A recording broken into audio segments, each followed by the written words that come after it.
ចាកូនច្រើនសង្គ្រោះបញ្ចេញឡើងរំលេងស្បែកអស់គ្នាចារំជាច្បាស់ឡើងលៀងទាំងអស់គ្នាឆេលន់គឺមេគេថាគោលន់គឺមេគោលន់គឺមេគេថាគោលន់គឺមេក្រមុំលួយស្ដាប់គេសំតំណេស្រាប់តែមកដេកដងនឹងហើមធំយើណាកែវណាស្រាប់តែមកដេកដងនឹងហើមធំគោលន់គឺដៃគេថាឬស័យបែកគុំគោលន់រងគឺដៃគេថាឬស័យបែកគុំកលោះហើយអង្គុយយំព្រួយខ្លាចក្រមុំមិនប្រមកយកប្តីជាណាកែវណាព្រឹកខ្លាចក្រមុំមិនប្រមកយកប្តីគោលន់ឬសូញ៉ាញ៉ដៃអមសសក្រន់កំដដៃគោលន់ឬសូញ៉ាញ៉ដៃអមសសក្រន់កំដដៃក្រមុំកំរុំជំរុំចបានប្តីជន់ចានជន់ល្អីបាច់តិចអស់យើណាកែវណាជន់ចានជន់ល្អីបាច់តិចអស់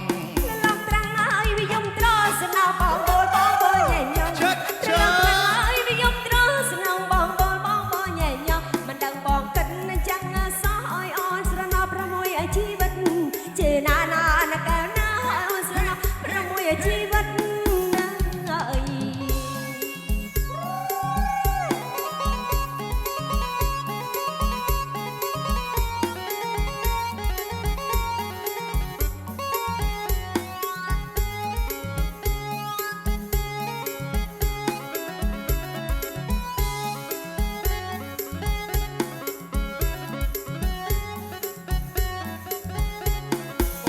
លន់គឺមេគេថាគោលន់គឺមេគោលន់គឺមេគេថាគោលន់គឺមេក្រមុំលួយស្ដាប់គេផ្សំតំណេស្រាប់តែមកដេកដងនឹងហើមធំយើណាកែវណាស្រាប់តែមកដេកដងនឹងហើមធំគោលន់ឬក៏ដៃគេថាឬស័យបែកគុំគោលន់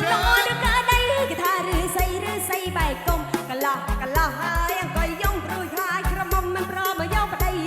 ជាណាកែវណាព្រឹកខ្លាចក្រមុំមិនប្រមកយកប្តីគោលន់ឬសូញ៉ាញ៉ដៃអមសសក្រន់កំដដៃ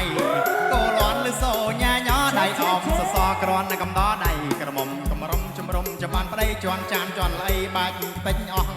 យើណាជន់ចានជន់ល្អីបាច់ពេញអស់ឡងត្រាំងហើយវិយំត្រសណោបងបលញ៉ែញ៉ងឡងត្រាំងហើយវិយំត្រសណងប្របង